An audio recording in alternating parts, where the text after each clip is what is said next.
ಕೃಷ್ಣ ಬೈರೇಗೌಡರು ಈ ವ್ಯಕ್ತಿ ಹೆಂಗೆ ಅಂದರೆ ವೆರಿ ವೆರಿ ಸಿಂಪಲ್ ಮ್ಯಾನ್. ತುಂಬ ಸರಳವಾದ ವ್ಯಕ್ತಿ.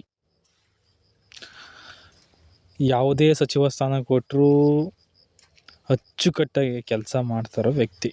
ಅದು ಕಾಂಗ್ರೆಸ್ಸಲ್ಲಿ ದಿ ಬೆಸ್ಟ್ MLA. ಅಂದರೆ ಕಂದಾಯ ಇಲಾಖೆ ಕೊಟ್ಟಿದ್ದರು, ಅದನ್ನೂ ತುಂಬ ಪ್ರೀತಿಯಿಂದ ಕಾಳಜಿಯಿಂದ ಒಳ್ಳೆ ಕೆಲಸ ನಿಭಾಯಿಸಿದರು. ಇವಾಗ ಕೊಟ್ಟಿರೋದು ಇವಾಗೂ ಚೆನ್ನಾಗಿ ಹಂಗೆ ಕೆಲಸ ಮಾಡ್ತವ್ರೆ. ಅಂದರೆ ನನ್ನ ಪ್ರಕಾರ ಕಾಂಗ್ರೆಸ್ಸಿಂದ ನೆಕ್ಸ್ಟು CM ಕ್ಯಾಂಡಿಡೇಟ್ ಅಂದರೆ ಕೃಷ್ಣ ಬೈರೇಗೌಡರು. ನನ್ನ ಪ್ರಕಾರ ಬೇರೆಯವ್ರದ್ದೇನೋ ಗೊತ್ತಿಲ್ಲ. ನನ್ನ ಪ್ರಕಾರ ಒಳ್ಳೆ ವ್ಯಕ್ತಿ, ಒಳ್ಳೆ ಎಜುಕೇಟೆಡ್ಡು, ಒಳ್ಳೆ ನಾಲೆಡ್ಜ್ ಇದೆ. ಆಮೇಲೆ ತುಂಬ ಸರಳವಾದ ವ್ಯಕ್ತಿ, ವಿಚಾರ ಜ್ಞಾನ ಭಾಳ ಇದೆ. ನೆಕ್ಸ್ಟು ನಮ್ಮ ಕರ್ನಾಟಕ ಒಳ್ಳೆ ಅಭಿವೃದ್ಧಿ ಆಗಬೇಕು ಅಂದರೆ ಇಂಥ ವ್ಯಕ್ತಿಗಳು ನಾವು ಆಯ್ಕೆ ಮಾಡಬೇಕು.